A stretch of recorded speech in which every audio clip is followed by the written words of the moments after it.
Secretary Rubio, I want to shift gears for a moment and come back to a part of the world that doesn't get a lot of attention, but very strategically important, that's Central Asia. Think about Central Asia, the 5 countries, Kazakhstan, Kyrgyzstan, Uzbekistan, Turkmenistan, Tajikistan. When they wake up in the morning, they look north, they see Russia. They look to the east, they see China. They look south to Afghanistan. They look south and west to Iran.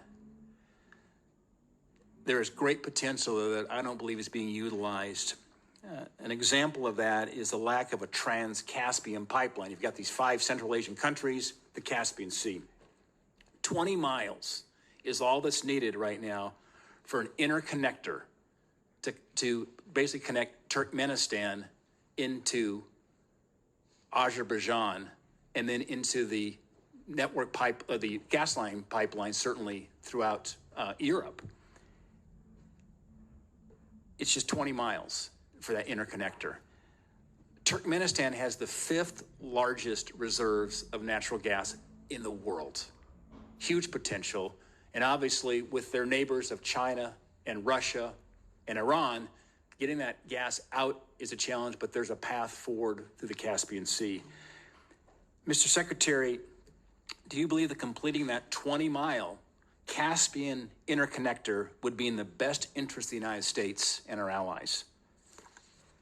I think the answer is yes. That's what you're saying. I mean, it sounds to me that way from what you've described. I can't say I'm an expert on those 20 miles, but I could certainly see from your argument, the way you put it forward, that it makes all the sense in the world. And it reminds me, once again, of why we want so much of our foreign policy to be driven at the regional and embassy level. Those are exactly the kinds of opportunities that in a different context where how we were conducting energy policy would be lost. Those are exactly the kind of opportunities that would be driven from the bottom up.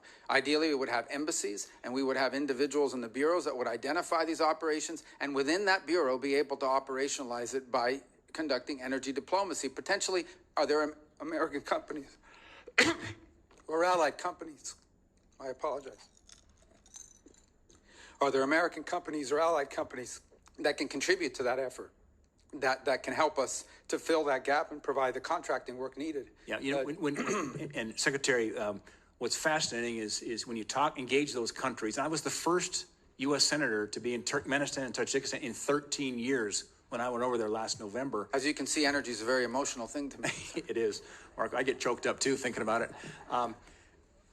But they talk about multi-vector diplomacy over there because you've got the Russians and the Chinese who are actively engaged right now. And I think there's a bit of a vacuum as relates to the United States. And we can help fill that vacuum because they want to work with us. They were thrilled with this election in November. I spoke with every one of the Central Asian presidents, each one of them, one-on-one meetings.